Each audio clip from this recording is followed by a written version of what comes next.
everyone, I'm going to read Bunny's Book Club, and this is by Annie Silvestro. Okay.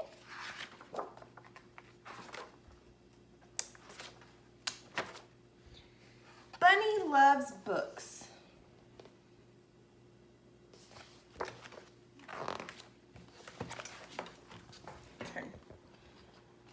He loved them ever since he first heard the lady with the red glasses reading aloud outside the library. As he listened, Bunny imagined himself climbing mountains, captaining a ship, ruling a kingdom,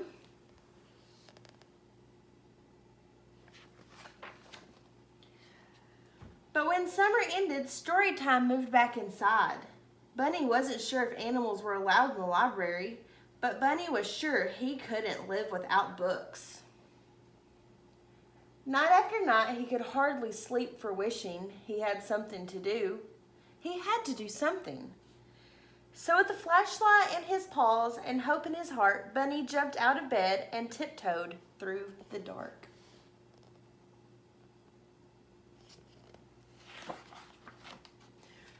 But when he reached the library door, it was locked. So were the windows. Bunny tried digging, climbing, yanking. Nothing worked. Until finally he noticed.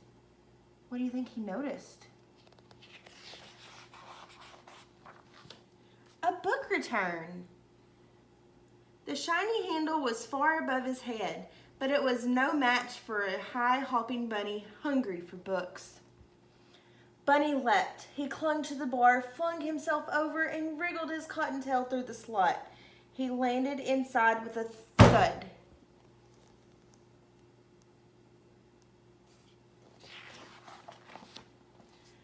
Bunny's eyes sparkled at the side of the shelves, bursting with books. It was better than a field of fresh, crunchy carrots.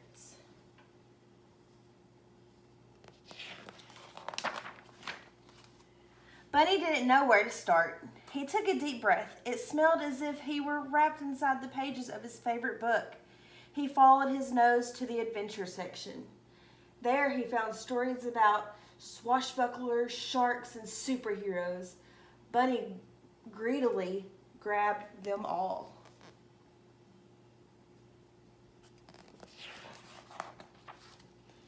His whiskers twitching with excitement, he slipped his treasures through the book slot one by one.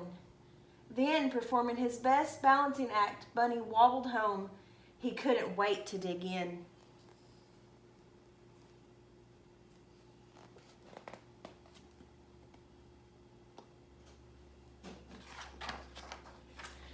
And so Bunny returned to the library each night. He searched and sneaked, then scurried back to read. Soon his home was more books than a burrow.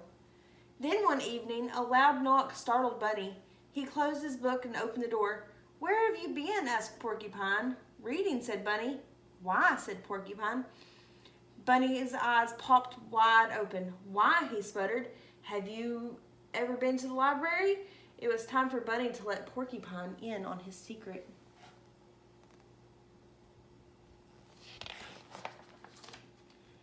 "Are you sure this is a good idea?" said Porcupine. "Calm your quills," said Bunny. "I'm too prickly. I'll never fit." Bunny pushed and shoved until pop went Porcupine. Bunny slipped in and flipped on his flashlight. "Whoa," said Porcupine. "I know," said Bunny. "Do you think there's a story about balloons? I've always wondered about balloons." "Most definitely," said Bunny.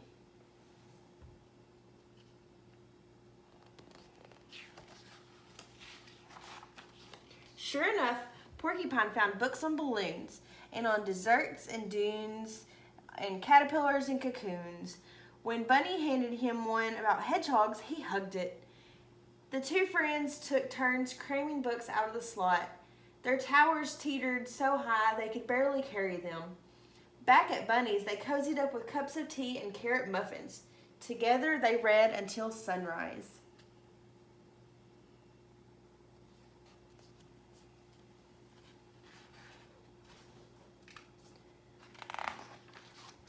One night, Bear noticed the lights on at Bunny's. He opened the door and tripped over a stack of books.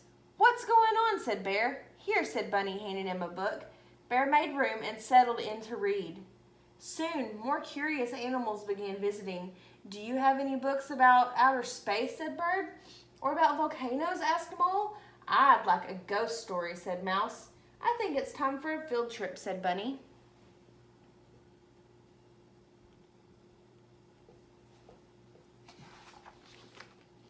One by one, the animals stuffed themselves inside the library.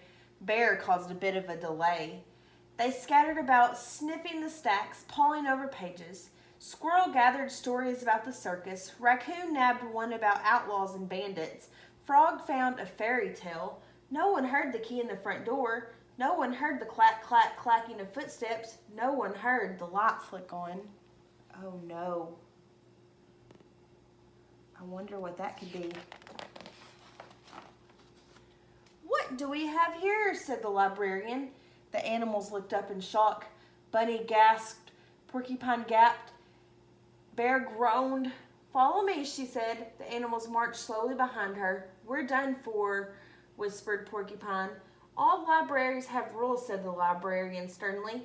Bunny's whisker trembled. Porcupine's back bristled. Bear eyed the door. Bunny stepped forward to take the blame. The librarian leaned down.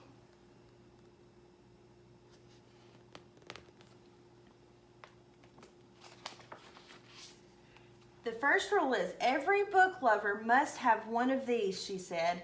She handed Bunny and his friends shiny new library cards. Now you may borrow books, she said, smiling, as long as you return them, of course. Bunny couldn't believe his ears. They could keep coming to the library. He beamed as his fellow readers then bounced to the shelves. He picked the perfect book, and he proudly checked out the very first official selection for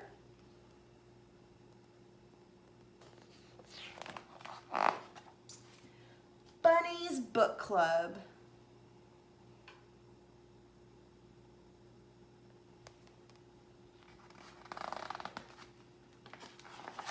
The end. Now I hope you enjoyed that book about Bunny's Book Club. Bye.